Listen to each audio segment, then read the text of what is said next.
Today, I'm going to explain every domain expansion so far in Jujutsu Kaisen. A domain expansion is a powerful technique used by skilled sorcerers and curses. It creates a special space, or domain, where the user's curse techniques are extremely potent and hard to avoid. Imagine it like the user creating their own mini-world, where they have total control. Once inside this domain, the user can guarantee that their attacks will hit their target, making it almost impossible for the opponent to dodge or escape. This is called a lethal domain. Or they can have a domain where there isn't a guaranteed hit effect, but the targets have to abide by the rules of the domain. This is called a non-lethal domain. Creating a domain expansion uses a lot of energy, so it's usually reserved as a last resort in battles. Each domain expansion is unique to the user, reflecting their abilities and personality. Now, starting off, we have Chimera Shadow Garden used by Megumi Fushiguro. When Megumi activates his domain expansion, he creates a dark, shadowy space that resembles a vast, murky swamp. Within this domain, shadows are everywhere, giving Megumi a massive advantage. The special thing about Chimera Shadow Garden is that it amplifies Megumi's control over shadows. He can summon multiple Shikigami, create clones of himself from the shadows, and attack from any direction using the shadows. Since the entire domain is filled with shadows, Megumi can move freely and unpredictably, making it difficult for his opponents to see or counter his attacks. The domain also boosts the strength of his techniques, allowing him to overwhelm his enemies. However, unlike some other domain expansions that guarantee a hit, Megumi's domain is still incomplete, meaning it's not as stable or guaranteed to be as deadly. Despite this, it's a versatile and dangerous technique that plays perfectly to Megumi's strengths as a sorcerer who thrives in manipulating shadows. Coffin of the Iron Mountain used by Jogo. When Jogo activates this domain expansion, he creates a scorching volcanic environment that mirrors the intense heat and danger of an erupting volcano. The domain is filled with molten lava, towering rock formations, and searing flames, all under Jogo's control. Within Coffin of the Iron Mountain, Jogo's fire-based techniques become incredibly powerful and impossible to avoid. The extreme heat and lava make it almost impossible for opponents to survive for long. Unless, of course, you are Gojo, then it doesn't matter. Horizon of the Captivating Skandha used by Dagon. Within this domain, Dagon has complete control over the water and the sea creatures that inhabit it. The domain is filled with swarming Shikigami, which are powerful, fish-like creatures that Dagon can command to attack his enemies. These creatures are relentless, making it difficult for anyone trapped inside to defend themselves or escape. Horizon of the Captivating Skandha guarantees that Dagon's attacks will hit their mark. This makes the domain extremely dangerous, as opponents are constantly under attack from both the water and the Shikigami. Graveyard domain used by the Smallpox deity. This one is going to be quick, but the Smallpox deity's graveyard domain traps the target inside a coffin, buries it beneath a gravestone, and then starts a 3-second count. After 3 seconds, the target will be infected with smallpox and die. We even saw Mei having trouble dealing with this one, so it's not to be underestimated. Time Cell Moon Palace used by Naoya Zenin. Expanding this domain casts a black empty area save for a few floating particles and the main stage of the environment. The primary stage of the Time Cell Moon Palace is comprised of a straight path of flesh that leads to a large eye behind the caster. The auto-hit function of the domain injects films of animation frames into the neck of its targets. Anyone who moves within the domain must abide by the 24 FPS rule of projection sorcery, or they will receive numerous bloody injuries with every movement. Forcing a movement can cause an appendage to be cut off completely. Embodiment of Perfection used by Mahito. When Mahito activates his domain expansion, it creates a horrifying and surreal environment. Normally, Mahito can reshape the souls of anyone he touches, transforming their bodies in gruesome ways. However, within Self-Embodiment of Perfection, this ability becomes absolute. Just by being inside the domain, the opponent's soul is directly exposed to Mahito's power, meaning he can alter their soul and body without even needing to touch them.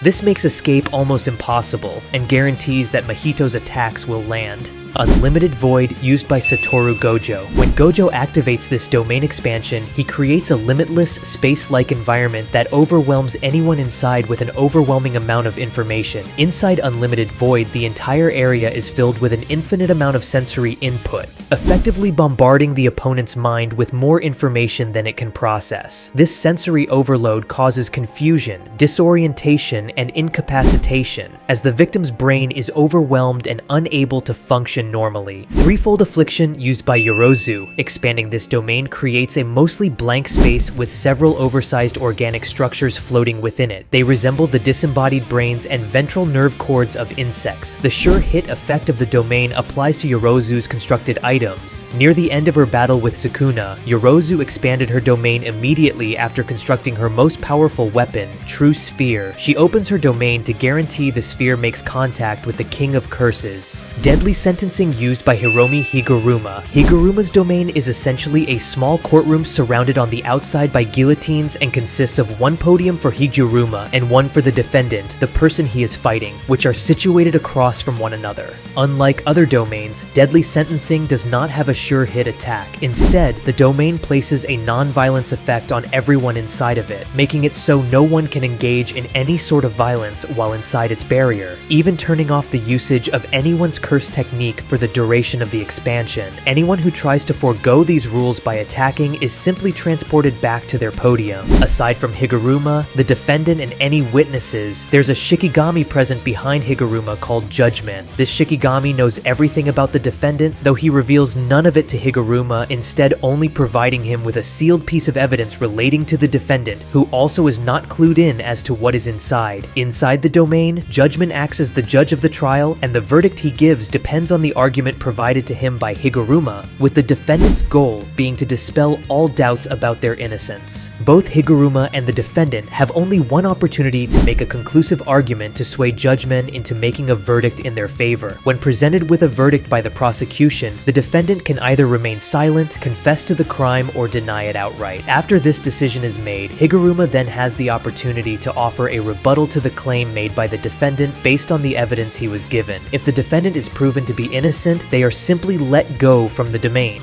However, a guilty verdict proposes two sentences, either a confiscation or a death sentence. Confiscation temporarily takes away the opponent's ability to use their curse technique, but if they don't have one, it takes away their ability to use cursed energy for a time. If the defendant had a cursed tool on them at the time of their sentencing, the confiscation sentencing applies to the tool instead, disabling its cursed technique. The death sentence is Higuruma's cursed technique at its strongest. When the opponent has been deemed guilty by Judgment, confiscation applies under the same rules, but now Higuruma's gavel is transformed into the executioner's sword, a weapon made purely of cursed energy, with the power to instantly kill anyone it cuts. In the case of multiple souls existing in one target, the sword only targets and eliminates the guilty one. Okay, that was a long one, so let's explain a domain we don't fully understand yet, which is Yuji Itadori's domain. He used his domain in chapter 264, where we see Yuji taking Sukuna into a train station which people first thought was Shibuya, but we later learn is Yuji's old hometown called Kitakami, and it seems Sukuna also transformed back to the form he had in Yuji's body. After they walk and talk for a while, Yuji finally reveals that his domain has a guaranteed hit effect, and it's speculated that maybe Yuji can even use Cleave. But that's still a theory, so let me know in the comments what you think it is. Malevolent Shrine used by Sukuna. Malevolent Shrine's guaranteed hit ability relentlessly slashes apart anything until nothing but dust remains of what has been caught in the effective range via Sukuna's two types of slashing attacks, Cleave and Dismantle, which only cease when the domain is disengaged or Sukuna is so badly injured he cannot sustain the domain anymore. Sukuna can set which of the two attacks to use against specific types of targets, such as using Dismantle for inanimate objects and Cleave for subjects with cursed energy. Sukuna has the divine ability to expand his domain without closing the barrier to create a separate space. This creates a binding vow due to allowing an escape route from the domain that enables him to expand the effective range of the guaranteed hit up to a maximum radius of nearly 200 meters. Furthermore, unlike other domains which operate with an outer shell like Unlimited Void and can be cancelled if the shell is destroyed, Malevolent Shrine cannot be destroyed by any normal means because of the lack of an enclosed barrier. The only way to effectively destroy Malevolent Shrine is to injure Sukuna to the point where he can no longer maintain the domain. Authentic Mutual Love used by Yuta Okkotsu.